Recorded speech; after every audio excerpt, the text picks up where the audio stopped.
वक्ता के तौर दिल्ली से डॉक्टर सुमित डूकिया जी को आमंत्रित करूंगा और उनका परिचय मैं आपके समक्ष रखना चाहूंगा कि नागौर जोधपुर क्षेत्र में चिंकारा की पारिस्थितिकी पर पीएचडी कर चुके डॉक्टर डूकिया बहुत लंबा अनुभव रखते हैं। आपने 9 शोध परियोजनाओं का कार्य पूर्ण किया है। साथ ही आपके 100 से अधिक शोध लेख प्रकाशित हो चुके हैं। वर्तमान में आप गोडावंश संरक्षण पर काम कर रहे हैं और आज great Indian bustard its habitat शीर्षक पर अपना व्याख्यान देकर हमें लाभान्वित करने जा रहे हैं। बहुत बहुत स्वागत है सर डूकिया साहब। धन्यवाद कुलदीप जी और जयनारायण व्यास विश्वविद्यालय के गुरु जंबेश्वर शोधपीठ और जंबानी साहित्य अकादमी का बहुत बहुत धन्यवाद जो मुझे मेरी यूनिवर्सिटी के अंदर बोलने का मौका दिया है। और ये एक वर्चुअल सेमिनार है तो इसके लिए मैं आप सबका बहुत बहुत आभारी हूँ कि आपने एक चांस दिया कि मैं अपनी यूनिवर्सिटी के अंदर अपनी बात कह सकूँ। और मैं क्योंकि सुबह से मैं सुन रहा हूँ विष्णुई समाज के विचारों, विष्णुई अपने जो जंबानी साहित्य के विचार और उन सब के ऊपर बहुत अच्छी अच्छी बातें की गई। मैं इन सब से आगे जाके और मैं ये बात करना चाहूँगा कि आज की तारीख के अंदर हम जो ये दर्शन शास्त्र है इसको अगर हम रियल के अंदर अगर कहीं देखना चाहें या अगर हमें ऐसी कोई जगह है जहाँ पे इसको आज की तारीख में सबसे ज़्यादा ज़रूरत है, मैं उस तरफ आप सभी का ध्यान आकर्षित करना चाहूँगा कि कैसे जंबानी साहित्य और जो गुरु जंबेश्वर भगवान और अमृता देवी के जो वचन हैं, अमृता जी के जो वचन हैं, उन वचनों के ऊपर आज अगर हमारा समाज चले, ये न सिर्फ विष्णुई समाज के लिए मैं कह रहा हूँ, ये हमारी सारी युवा पीढ़ी के लिए मैं कह रहा हूँ कि हमारे पास में मारवाड़ के अंदर इतना अच्छा एक एग्जाम्पल पेश किया गया जिसमें जाम्बो जी ने पूरा अपना कार्यकाल अगर हम उसको कहें तो पूरे मारवाड़ में उन्होंने व्यतीत किया और उसी तरह से अमृता देवी भी वहीं से हुए। तो हमें इन विचारों को आगे ले जाते हुए राजस्थान पूरे विश्व में सबसे ज्यादा अगर कोई संकटग्रस्त स्थिति में आज की तारीख में कोई अगर पक्षी है, मैं सबसे ज्यादा इसलिए वर्ड यूज कर रहा हूँ कि बहुत सारे एनिमल्स संकटग्रस्त है पर ये एक ऐसा संकटग्रस्त एनिमल है जो अपने घर का एक ऐसा बच्चा है जो कॉर्नर के अंदर दुबक के रो रहा है जिसकी वो सुन भी नहीं रहा। तो मैं बार बार हर साल लास्ट ईयर भी मैं इसी टाइप की बात करना आया था, आज भी मैं ये कहना चाह रहा हूँ कि सरकारें आप ये समझ लीजिए कि एक साइड में हमें सब्ज बाग दिखाती है कि देखिए हम उसके कंजर्वेशन के लिए क्या कर रहे हैं, दूसरे साइड में अभी जो हमारे मेरे सीनियर अनिल जी उन्होंने बताया कि कैसे रिन्यूएबल एनर्जी सोर्स जो हमारी पूरे लैंडस्केप के अंदर फैलाया गया है। आप संरक्षण के कई मायने होते हैं। एक संरक्षण होता है आपने उसको चिड़ियाघर के अंदर पाल लिया, एक संरक्षण होता है आप उसको उसके घर के अंदर खुश रखते हुए पालिए। तो चिड़ियाघर में पालना संरक्षण नहीं कहलाता है, वो एक एंटरटेनमेंट का साधन है जहाँ पे हम लोग जाके अपना मनोरंजन करते हैं और एनिमल पिंजरे में रहता है। मैं ये चाहता हूँ कि वो अपनी हैबिटेट में रहे और वहां पे हम उसके संरक्षण की बात करें। तो मैं एक छोटा सा प्रेजेंटेशन लाया हूँ जो सीधा ज्वलंत विषय पे ही बात करेगा कि कैसे हम इस चीज को समझ के देखें कि आज इसकी समस्या क्या है। मेरे सीनियर अनिल जी ने बहुत अच्छे से बताया कि कैसे कैसे विंड एनर्जी और ये जो कर रहे हैं। मैं एक आपको यहाँ पे बात बताना चाहूंगा कि हमारे यहाँ पे ओरन और गोचर की जमीन बहुत है। पश्चिम राजस्थान इन सब चीजों के अंदर धनी है कि हमारा जो सांस्कृतिक इतिहास है या हमारा जो पूरा लैंडस्केप का स्ट्रक्चर है वो ऐसा है कि हर गांव के पास में एक गंवी तालाब है, हर गांव का एक खुद का गोचर है, हर गांव का चाहे छोटा भी हो पर एक ओरन है। 2016-17 के अंदर सुप्रीम कोर्ट ने राजस्थान सरकार को स्पेशल निर्देश दिए थे कि आप अपने सारे ओरन, देवबनी जिसको अपने ईस्ट के अंदर अगर कहें तो देवबनी कहते हैं, इनको आप डीम्ड फॉरेस्ट कैटेगरी में लीजिए। मतलब हमारे यहाँ पे कानूनी पेज इतने बड़े हैं कि इनके अंदर से कोई भी पार नहीं हो पा रहा है। संरक्षण उस क्षेत्र का किया जाता है कानूनी रूप से जिसको हम लोग वन की डेफिनेशन के अंदर ले आते हैं। सुप्रीम कोर्ट के कहने के बाद भी आज की तारीख के अंदर अनिल जी मेरी बात से एग्री करेंगे कि हमारे यहाँ पे एक भी ओरन को राजस्थान सरकार ने डीम्ड फॉरेस्ट नहीं डिक्लेयर किया है। हमारे 2 दिन के सेमिनार के अंदर राजस्थान के जितने भी चुने हुए जो जनप्रतिनिधि आएंगे, जिसके अंदर आज अभी हमारे महेंद्र जी आए थे, अभी थोड़ी देर बाद में हमारे पास में एक और जनप्रतिनिधि आएंगे। मैं ये कहता हूं कि आपकी धरती आपसे पुकार कर कह रही है कि आप अपने अपने संसदीय और अपने अपने विधानसभा क्षेत्र में थोड़ा देखिए कि कौन कौन से ऐसे एरियाज हैं जहां पे हमें संरक्षण की बात करनी है। आप उसको क्योंकि हमारी बात आप तक पहुंच सकती है, आप उसको विधानसभा में, आप उसको लोकसभा में उठा सकते हैं और जनप्रतिनिधि की बात को सरकार सुनेगी। 2013 के अंदर अशोक जी गहलोत हमारे उस समय मुख्यमंत्री थे, उन्होंने प्रोजेक्ट बस्टर्ड की शुरुआत की और वो एक एग्जाम्पल था। उसके बाद में केंद्र सरकार ने प्रोजेक्ट बस्टर्ड कंजर्वेशन की बात की। कंजर्वेशन हो रहा है, कैप्टिव ब्रीडिंग हो रही है, उसके बच्चे सब हो रहे हैं, हम उसके बारे में बात ही नहीं करेंगे। हम ये बात करेंगे कि आज से 25-30 साल बाद में आप उन बच्चों को लाके छोड़ोगे कहाँ? जैसा अभी अनिल जी कह रहे हैं कि जब टेम्परेचर इतना बढ़ जाएगा, आज की तारीख के अंदर अनिल जी के पास पूरा डाटा होगा कि कितना तो इंस्टॉलेशन ऑफ सोलर एनर्जी हो गया और कितना होना बाकी है। दोगुने से ज्यादा सोलर एनर्जी पार्क्स आने वाले हैं। ये आपको जो कवर में फोटो दिख रही है, इसके पीछे विंड मिल दिख रही है। ये विंड मिल तो एक छोटा सा प्लॉट के अंदर खड़ी होती है, इसकी अपनी एक समस्या है। पर जब सोलर पार्क आता है तो आप ये समझिए कि 5 गांव जितना जमीन लेता है वो, और उसके अंदर आप और मैं कभी नहीं घुस सकते, आप ये मान के रखना। तो अभी जो हापासर के अंदर चिंकारा मारने की जो बातें आ रही है, बहुत सारी जगह जगह पे ये आ रहा है कि सब पावर कंपनियां जो है वो एनक्लोजर के अंदर एनिमल मारती है या पेड़ काटती है, लोकल्स को नहीं करती है। तो इनके जो एट्रोसिटी के जो वाइल्ड लाइफ के ऊपर, नेचर के ऊपर जो है वो तो अपना अलग ही लेवल है। पर वाइल्ड एनिमल्स को कैसे हमारे सरकारी नियम और कानून जो है वो आपस में उलझा के रखते हैं और उसके अंदर कुछ भी सॉल्यूशन नहीं निकल रहा है। सुप्रीम कोर्ट ने अभी बहुत स्ट्रिक्टली बोला है कि सारी पावर कंपनियां लाइनों को अंडरग्राउंड करेगी। मैं आपको बताऊंगा कहां कहां उन्होंने बोला है। और ये कैलकुलेशन जब बनी है तो कम से कम 2500 से लेकर 2800 अरब रुपए की बात चल रही है। 2800 अरब रुपए की, 2800 करोड़ रुपए की जो बात चल रही है, पावर कंपनियां सारी सख्ते में आ गई है कि ये हमारे ऊपर, मतलब हमने कभी सोचा नहीं था कि ऐसा भी हो जाएगा। तो मैं इसको पावर पीपीटी में ले जाना चाहूंगा। ये हमारे यहाँ पे आप बता दीजिए कि स्लाइड चल पड़ी है। नेक्स्ट स्लाइड आ गई?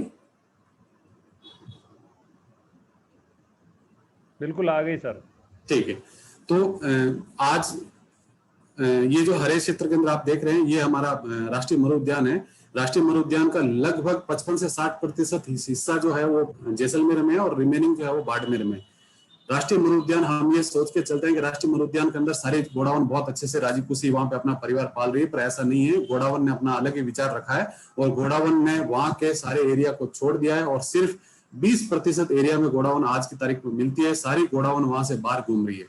ये सारी गोडाउन वहां से बाहर नहीं निकली है, ये पहले भी गोडाउन बाहर थी, पर हमारा जो ज्ञान था वो आप ये समझ लीजिए कि इतना नैरो विजन था, जिसको हम लोग मायोपिक विजन कहते हैं, कि कभी हमने लैंडस्केप के अंदर गोडाउन की वकालत की नहीं।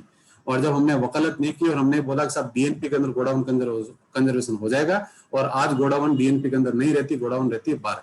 अब सरकार के सामने ये समस्या आ गई कि अब हम इसका कंजर्वेशन कैसे करें, क्योंकि आपका जो प्रोटेक्टेड एरिया था उससे तो आप बाहर निकल, आपका पक्षी बाहर निकल गया।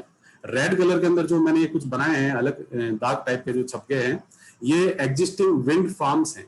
मैंने सोलर फार्म्स इसके अंदर अभी नहीं मैप किए हैं। डीएनपी की बाउंड्री है और एक ये थोड़ा मटमेला सा जो कलर है, ये एक आज की तारीख के अंदर गोडावन का डिस्ट्रीब्यूशन क्षेत्र है, जो आज का मतलब 2015 में wild life institute of India ने डिक्लेयर किया था कि गोडावन इस क्षेत्र में घूमती है।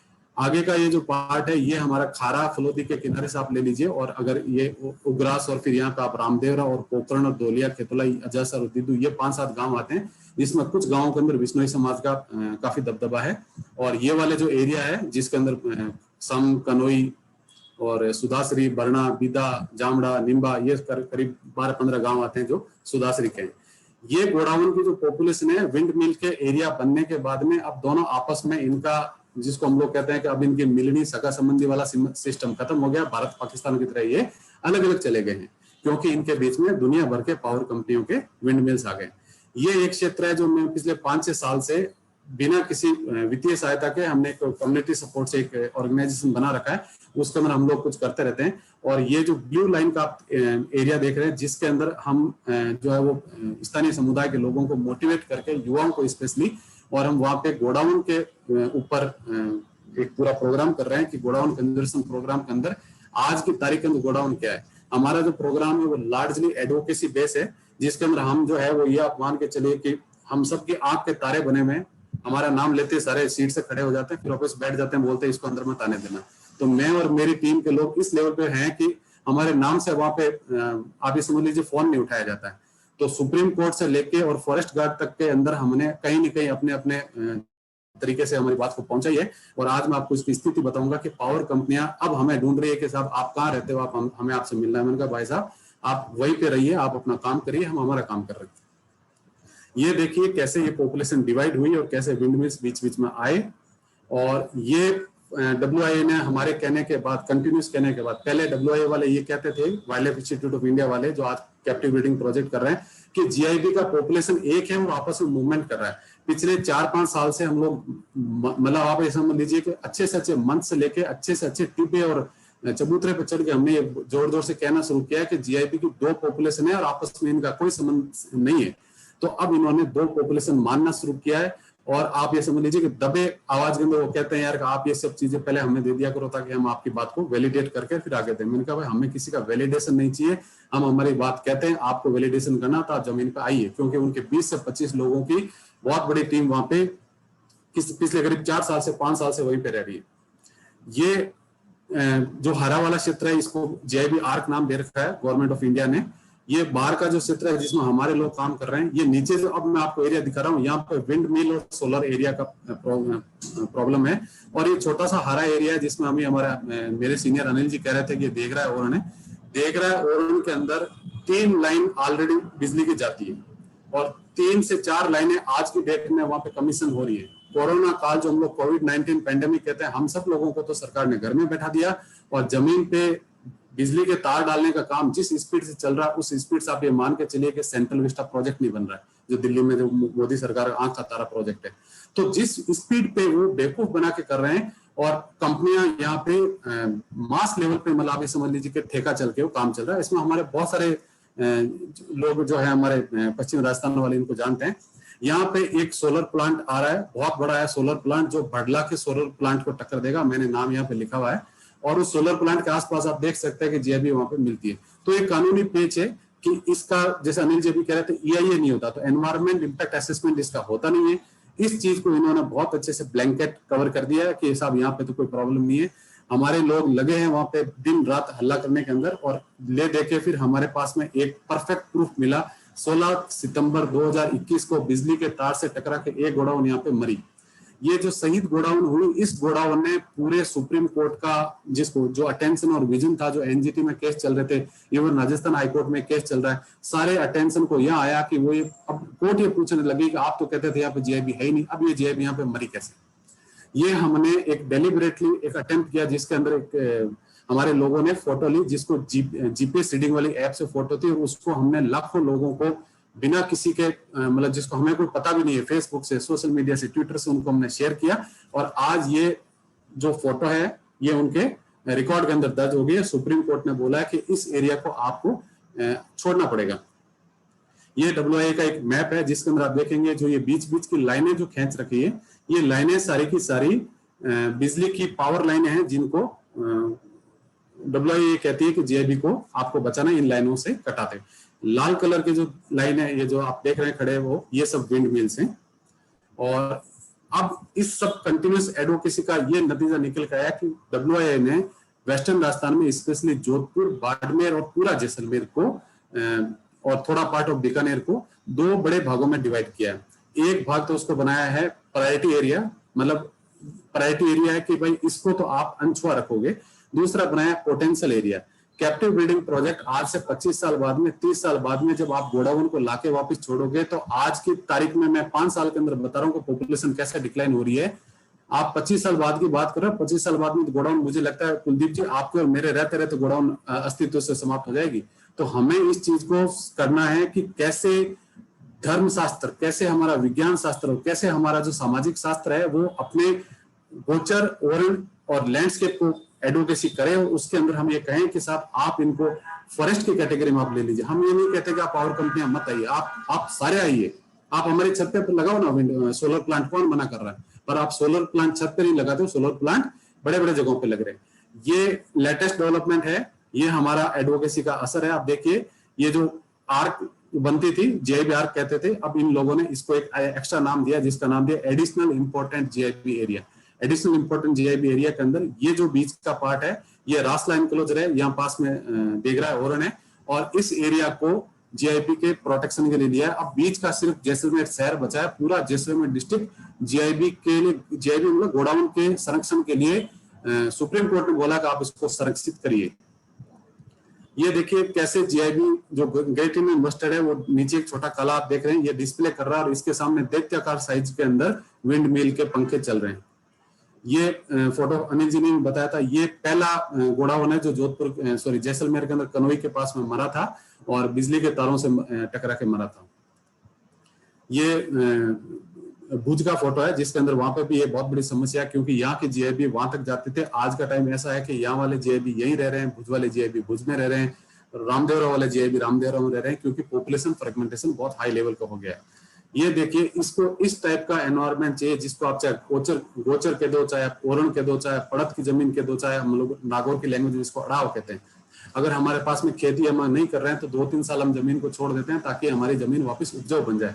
उनके अंदर ये नीचे देखिए गोडाउन घूम रही है, ये नीचे देखिए गोडाउन घूम रही है। तो हम अपने पारंपरिक खेती के तरीकों को अगर हम रख सकें और उनके साथ में हम स्पीसीज कंजर्वेशन अगर देखें तो आप ये देखेंगे कि सबसे ज्यादा स्पीसीज जो है वो, जैसे अभी अनिल जी बता रहे थे कि हमारे जो कॉमन प्रॉपर्टी रिसोर्सेज हैं, जो हमारे विलेज कॉमन है ओरण गोचर, उसके अंदर मारवाड़ में सबसे ज्यादा है। ये कुछ मैंने फोटो दिए हैं कि कैसे जीआईबी अलग अलग मरे। पश्चिमी राजस्थान में 2.5 साल के अंदर 6 गोडाउन बिजली के तारों से मरे हुए मिल गए। मरे कितने ये हमें नहीं पता, 6 तो मिल गए हैं जिनको हमने उनके रिकॉर्ड के अंदर दर्ज करवाया है। और उसके अंदर मरने के बाद में लोग हमारे फोन करते हैं और डीएफओ साहब और वहां के जो लोग आते हैं उसको पूरा वेरीफाई करके करते हैं। तो मैं ये कहना चाहूंगा सबसे, हमारे जनप्रतिनिधियों से स्पेशली जो आपके यहाँ पे आते हैं, अगर आपकी कॉन्फ्रेंस का लास्ट में आप कुछ बनाएं तो उसमें आप ये बोलें कि हमें हमारे कॉमन प्रॉपर्टी रिसोर्सेज की एडवोकेसी के लिए आप विधानसभा के अंदर कुछ ऐसे प्रस्ताव पारित कराएं जिसके अंदर हमारे जो कॉमन प्रॉपर्टी रिसोर्सेज है वो बचे, क्योंकि वही गोडाउन और वही जो संकटग्रस्त वन्य जीव है उनको बचाने के काम आएंगे। पूरे विश्व के अंदर सिर्फ जैसलमेर के अंदर गोडाउन ब्रीड करती है, प्रजनन करती है, बाकी गोडाउन कोई प्रजनन नहीं कर रही। जो प्रजाति सिर्फ एक जगह प्रजनन कर रही है, कम से कम आप उसका तो जापे वाला कमरा छोड़ दीजिए। हम जब कह रहे हैं कि साहब ये प्रसूति गृह है, ये इसका मैटरनिटी वार्ड है, ये इसका उम्मेद हॉस्पिटल है, ये इसका महिला हॉस्पिटल है, कम से कम उस एरिया में हमें सेंसिटिव होकर काम करना है। और बहुत सारी जगह हैं जहाँ और बहुत सारे तरीके हैं। गवर्नमेंट ये कह रही है, आप उनको अंडरलाइन कर दीजिए, आप उसको ये रिफ्लेक्टर लगा दीजिए, ये सब आप लगाइए। कंप्लायंस बहुत जरूरी है। कंप्लायंस जब तक नहीं होती है तब तक आदेश कागज में पड़ा रहता है, जमीन पे कुछ और होता है। मैं आपको अभी एक एग्जांपल दे रहा था कि कैसे लाइनें आज की डेट में डल रही है, और आप और मैं घर से सब्जी लाने जाएंगे तो पुलिस हमें पूछ लेती है आप कहाँ जा रहे हो। तो यहीं पे मैं अपने बात को विराम दूंगा और धन्यवाद देना चाहूंगा मैं पूरी टीम को, ऑर्गेनाइजिंग टीम को। और मेरा नमन है, जेताराम जी हमारे गुरुजी रहे हैं जोधपुर में, और उनके परिवार के साथ भी मेरा पूरी रेस्पेक्ट है। और राहुल जी और सब, आप बहुत अच्छे से पढ़ाई करिए, बहुत अच्छे आगे बढ़िए। हम सर के स्टूडेंट रहे हुए हैं और आगे भी मुलाकात करते रहेंगे।